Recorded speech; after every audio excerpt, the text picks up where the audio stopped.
Good evening. It's shedding new light on how much public money the state spends to stay out of the courtroom. For the first time, dozens of hidden lawsuit settlements have been posted online in public view. News 13's Chris McKee talked to state officials about it. Chris?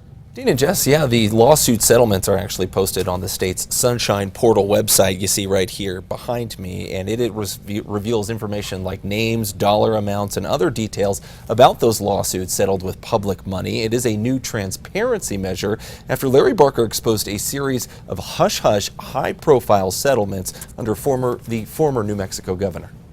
It's taxpayer dollars, and the taxpayers have a right to know.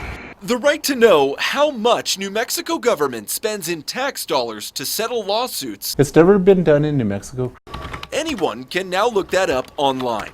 Once again, we feel it's very important to provide as much information as possible. General Services Secretary Ken Ortiz, who oversees the state's risk management division, is celebrating the launch of the new state website, now hosting more than 70 lawsuit settlement agreements, all up for public view. The public can search it, view it, and from there we're always available to answer any questions. The release comes months after News 13 investigative reporter Larry Barker exposed a handful of lawsuits quietly settled at the end of Governor Susana Martinez's administration, which cost taxpayers nearly $2 million.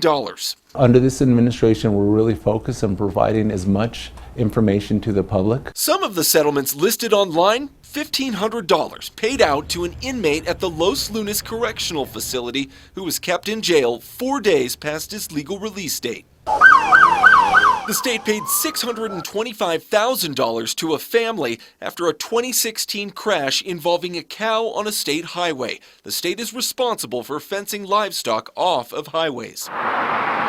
And the state also paid a woman $95,000 after she claimed her probation officer forced her into a sexual relationship. If there is a bad actor, if there's issues that we all need to pay attention to, that information will be coming out.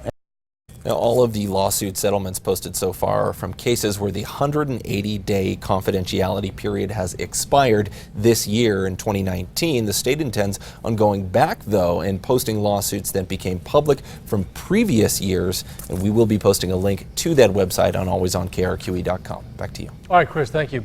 Now, while those settlement agreements are posted online, you won't see the initial lawsuit or the complaint that sparked the payout. Those documents are filed with the courts.